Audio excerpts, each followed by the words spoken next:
ভাইয়া আমাকে আর কিক দিও না, আমি তোমাদের সাথে আর গেম প্লে করতে চাই না। তবে আমাকে 2 থেকে 3টা মিনিট দাও, আমি কিছু কথা বলে যেতে চাই। তোমরা আজকে কাকে নুব বলছো? আমাকে? তাহলে তোমরা হয়তো ভুলেই গিয়েছো যে তোমরা যেদিন প্রথম এই গেমটা ইনস্টল করেছিলে সেদিনও তোমাদের লেভেল কিন্তু অন ছিল, আর সেদিনও তোমরা আমার মতোই সাদা জামা আর এই কালো প্যান্টটা পরেছিলে। সেদিনও তোমাদের কাছে কোনো গান স্কিন আর কোনো ইমোট ছিল না। সেদিনও ঠিক আমার মতোই তোমরা অসহায় ছিলে। আর আজ দেখো তোমাদের কত অহংকার আর গর্ব। শুনেছি অহংকার আর গর্ব নাকি দেশলাই কাঠির মতো, কিছু জ্বালায় চুলা আর কিছু জ্বালায় স্বপ্নের ঘর। মাঝখানে তফাৎটা কি জানো? খালি এই দেশলাই কাঠি ব্যবহারকারীর। জানো তো আমি না তোমাদের মতো 10-12টা করে কিল করতে পারবো না।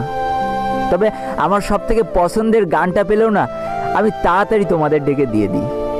তুমি যখন নকডাউন হয়ে যাও আর তোমার বাকি টিমমেটগুলো যখন কিল নেয় ব্যস্ত না, আমি ঠিকই তোমাকে তখন হিল দিতে চলে যাই, কারণ আমি তো নুব। অনেকবার হয়েছে কি জানো, হিল তো আমি ঠিকই দিয়ে দিয়েছি, কিন্তু অতগুলো ইনিমির মাঝখান থেকে আর আমি হয়তো বেঁচে ফিরতে পারিনি।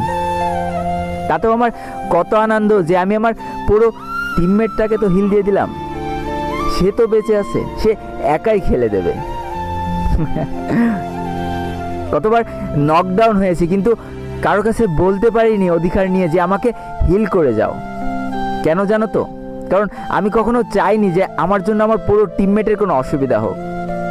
চুপ করে দেখে যেতাম যে আমার লাল এইচপিগুলো আস্তে আস্তে কমে যাচ্ছে আর আমি মারা যাচ্ছি, কিন্তু তবু আমার বলার সাহস ছিল না যে আমাকে হিল করে যাও। আমার যতই এইচপি কম থাকুক না কেন, আমার ব্যাগে যদি একটাও মেডকিট থাকতো না, তবু আমার পুরো টিমমেট চাওয়ার সাথে সাথে আমি ব্যাগ খুলে দিয়ে দিতাম।